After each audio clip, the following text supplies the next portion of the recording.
বাড়ি ছিলাম না, এইমাত্র আসলাম। গেছিলাম একটুখানি ব্যাংকে ফোনের নাম্বারটা চেঞ্জ করতে, মানে আধারের সঙ্গে লিঙ্ক করতে। এইমাত্র আসলাম। এখন বেলা 3টে বাজে, আর চিনির অবস্থা দেখানো পাগল হয়ে গেছে। ওকে বন্ধ করে গেছিলাম। যাই হোক, আজকে দুপুরে রান্না করেছিলাম সেগুলো আপনাদের বলি। আজকে দুপুরে রান্না করেছিলাম ঝিঙে ভাজা, পেঁয়াজ কাঁচা লঙ্কা দিয়ে, আর হলো গিয়ে চিংড়ি মাছ আলু দিয়ে, একটু সামান্য, না ঝোল না খুব গায়ে, এমনি হালকা করে করেছি।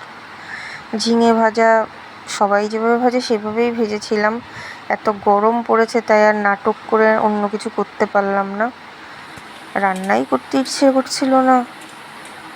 না হলে না হয়, সেই জন্য পেঁয়াজ কাঁচা লঙ্কা দিয়ে ঝিঙে টিঙে কুচিয়ে, একটু ভালো করেই কুচিয়েছি, একদম মোটাও রাখিনি আবার একদম ঝিরিঝিরিও করিনি, একটু মিডিয়াম সাইজের কেটে কুচিয়ে পেঁয়াজ দিয়ে কাঁচা লঙ্কা দিয়ে একটু নুন হলুদ দিয়ে ভাজা করেছি। এই গরমে এতেই হাঁপ ছেড়ে লেগে যাচ্ছে। আর রান্না করলে অনেক কিছুই করা যেত, কিন্তু গরমে একদমই পারা যাচ্ছে না। আপনাদের আজকে বাড়িতে কি রান্না হচ্ছে জানাবেন তো।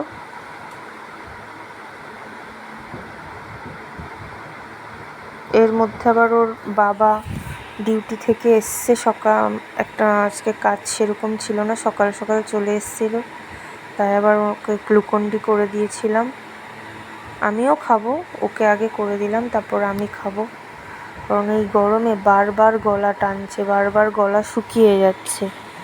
মানে রান্না করতে গেলে মনে হচ্ছে জীবন মরণ নিয়ে টানাটানি হয়ে যাচ্ছে। এই দুপদ রান্না করেছি, তারপর ভাত করেছি, আর ওর বাবার জন্য ডালিয়া রান্না করেছি। এই আমিও শরবতটা এখন খেয়ে নিলাম, আর পারা যাচ্ছে না। তারপর একটুখানি আবার ফ্যানের নিচে গিয়ে বসলাম, বসে হাওয়া বাতাস খেয়ে আবার চিংড়ি মাছ ভাজা করতে লেগেছি। আলু ভেজে আগে তুলে রাখলাম, এবার চিংড়িটা ভাজা করছি। এই মশলাটার মধ্যে দিয়েছি আদা পেঁয়াজ রসুন, পেঁয়াজ একটা দিয়েছি, আদা একটুখানি দিয়েছি, আর রসুন 3-4 কোয়া দিয়েছি, আর টমেটো দিয়েছি একটা। আর কষানোটা প্রায় হয়ে গেলে মশলাটা নুন হলুদ জিরের গুঁড়ো আর একটুখানি গরম মশলা বাটা আর 2 চামচ দই দিয়ে ভালো করে কষিয়ে অল্প জল দিয়ে ঢাকা দিয়ে দিয়েছিলাম আলু দিয়ে। তারপর 5-7 মিনিট ঢাকনাটা খুলে 5 মিনিট পর চিংড়ি মাছগুলোও দিয়ে দিয়েছি। তারপর কিছুক্ষণ আর একটু ঢাকা দিয়ে রেখে দিয়েছিলাম, আরও কিছুক্ষণ আলুগুলো মাছগুলো যেন আর একটু সেদ্ধ হয়।